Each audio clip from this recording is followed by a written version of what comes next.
अस्सलाम वालेकुम। हम जैसा कि आपको मालूम है पढ़ रहे थे मीर गुलाम रसूल नाज की।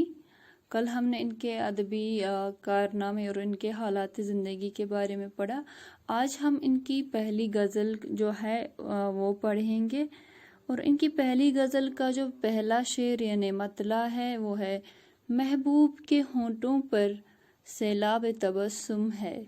महबूब के होंठों पर सैलाब तबस्सुम है, या नूर के दरिया की मौजों में तलातुम है। तो यहाँ पे शायर जो हैं वो अपने महबूब की जो मुस्कुराहट है उसकी तारीफ करते हुए कहते हैं कि मेरे महबूब के जो होंठों पर मुस्कुराहट का ऐसा सैलाब है कि उसको देख के ऐसा लगता है जैसे किसी नूर के दरिया में लहरें उठ रही हों, और वो लहरें भी नूर की लहरें एक दूसरे के साथ टकरा रही हों। उस मुस्कुराहट को देख के इंसान को ऐसा लगता है। तो उसके बाद दूसरा शेर जो है, अब खूब गुजरती है अंजाम खुदा जाने। अब खूब गुजरती है अंजाम खुदा जाने, हर सांस में नगमा है, हर लय में तरन्नुम है। तो यहाँ पे शायर जो है कहना चाह रहे हैं कि अभी जो मेरे मोहब्बत के इब्तिदाई दिन हैं, यानी अभी आगाज़ के दिन हैं, इसलिए अभी मुझे ये मोहब्बत जो है, ये ज़िंदगी जो है अच्छी तरह गुज़र रही है। ये मुझे सब कुछ जैसे खूबसूरत नज़र आ रहा है, यानी मेरी हर सांस में मुझे मोहब्बत के सुर सुनाई दे रहे हैं।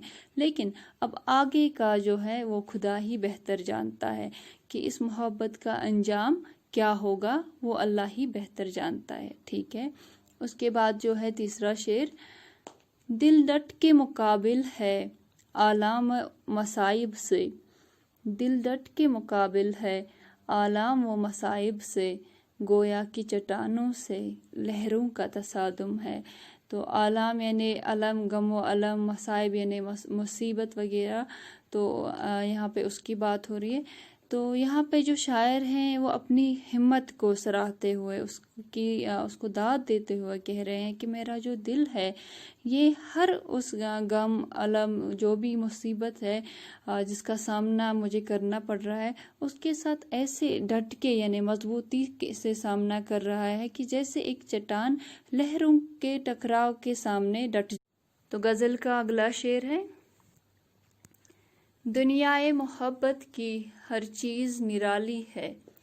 दुनियाए मोहब्बत की हर चीज़ निराली है, खामोश इशारों पर बुनियाद तकल्लुम है।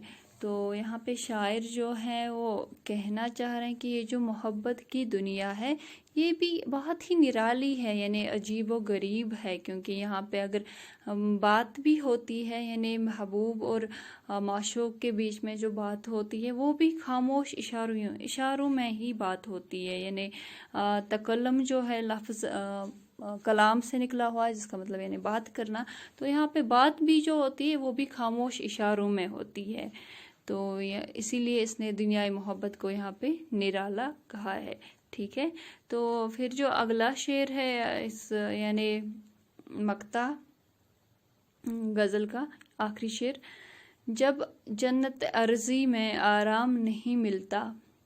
जब जन्नत अर्ज़ी में आराम नहीं मिलता, फिर खल्द बरें क्या है, वाइज़ का तौहम है। जन्नत अर्ज़ी यानी दुनिया की जन्नत, जो दुनिया पे जन्नत है। यहाँ पे असल में शायर जो है यहाँ पे दुनियाई जन्नत, वो कश्मीर के रहने वाले थे, तो कश्मीर को दुनिया का जो जन्नत माना जा रहा है तो उसकी बात कर रहे हैं। और खल्द बरें होता है जो असली जन्नत होती है, उसकी बात होती है। तो ये शायर कहना चाह रहे हैं कि जब जन्नत अर्ज़ी यानी यहाँ पे जो दुनियाई जन्नत है, यहाँ पे हमें आराम नसीब नहीं हुआ, यहाँ पे हमें कोई सुकून नहीं मिला, कोई आराम नहीं मिला, तो फिर खल्द बरें क्या है। तो हम उस जन्नत का कैसे कह सकते हैं कि जिसको हमने देखा भी नहीं है। ये तो मुझे सिर्फ एक वाइज़ का वहम लगता है।